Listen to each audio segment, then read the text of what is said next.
திருமந்திர சிந்தனை. திருமூலர் பெருமான் அவனருளாலே அவன்தாள் வணங்கி என்றது போல அவருடைய உள்ளத்தில் சிவன் அவன் என் சிந்தையுள் நின்ற அதனால் நமக்கு அவர் உள்ளத்தில் இருந்த உணர்வினை, இறைவனின் பேராற்றலை நமக்கு உணர்த்துகின்றார். அவன் தீயினும் வெய்யவன், தீயைக் காட்டிலும் சுடுகின்றவன். தீயவர்களையெல்லாம் தீயைக் காட்டிலும் நெருப்பாக நின்று சுடுபவன்.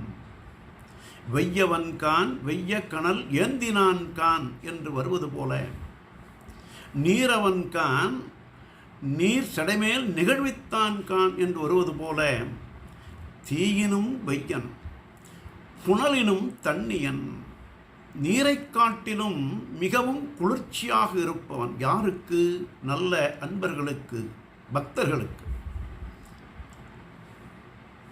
செய்யா வெண்ணீராடி தோற்றச் சுடரொளியாய் சொல்லாத நுண்ணுணர்வாய் மாற்றமாம் வெய்யகத்தின் வெவ்வேறே என்றெல்லாம் பாடுவது போல அவன் சுடரொளியாக விளங்குபவன். சோதியாக இருக்கின்ற பொழுதே அவன் நெருப்பாகவும் நின்றான். அதனால்தான் ஆதியும் அந்தமில்லா அரும்பெரும் சோதியாக திருவண்ணாமலை நின்றபோது அவரை யாராலும் அணுக முடியவில்லை. அதனால்தான் அண்ணாத மலை திரு அண்ணாமலை. அப்படி சுடுகின்ற நெருப்பாகவும் இருப்பவன், தண்ணியனாக குளிர்ச்சியான நீராகவும் இருப்பவன். அதே போன்று சேயனும் நல்லன். சே என்றால் குழந்தை. குழந்தை போல கள்ளம் கபடு இல்லாதவன் இறைவன். நம் உள்ளத்தில் அருகிலேயே இருக்கின்றான். ஆனாலும் கூட அவனை உணராமல் இருக்கின்றோம்.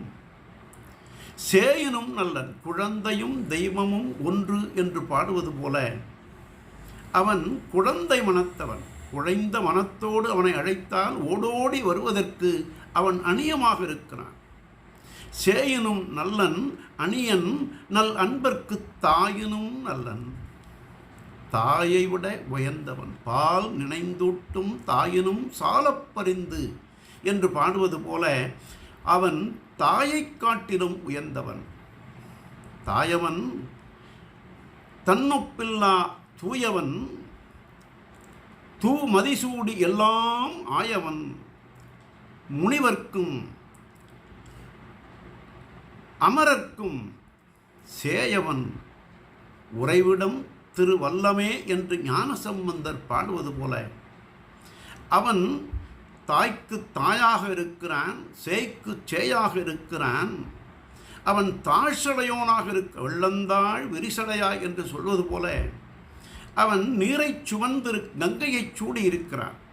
நீர்மலி வேணியன், அழகில் சோதியன், நீர்மலி வேணியன் என்றெல்லாம் பாடுவது போல அவன் தீயாகவும் இருக்கின்றான், நீரின் தன்மையாகவும் இருக்கின்றான், நெருப்பின் தன்மையாகவும் இருக்கின்றான்.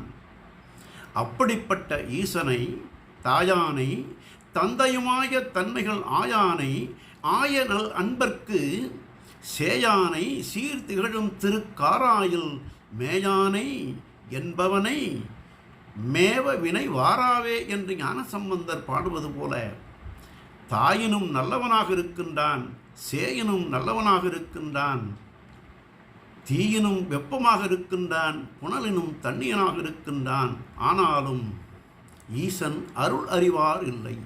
அவனுடைய பேரருள் தன்மையை உணர்ந்தவர்கள் இல்லை என்று வருத்தப்பட்டு, அப்படி அவனுடைய திருவருள் ஆற்றலை, பேராற்றலை உணர்ந்து கொண்டு அவனை பணிகின்ற பொழுது நம்முடைய வாழ்க்கையும் ஈடேறும் என்று சொல்லி நமக்கு அந்த பாடலை திரும்ப நினைக்க வைக்கின்றார்.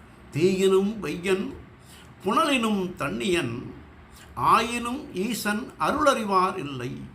தாயினும் நல்லன் அணியன் நல் அன்பர்க்கு தாயினும் நல்லன் தாழ்சடையோனே என்பது பாடல். நாளையும் சிந்திப்போம்.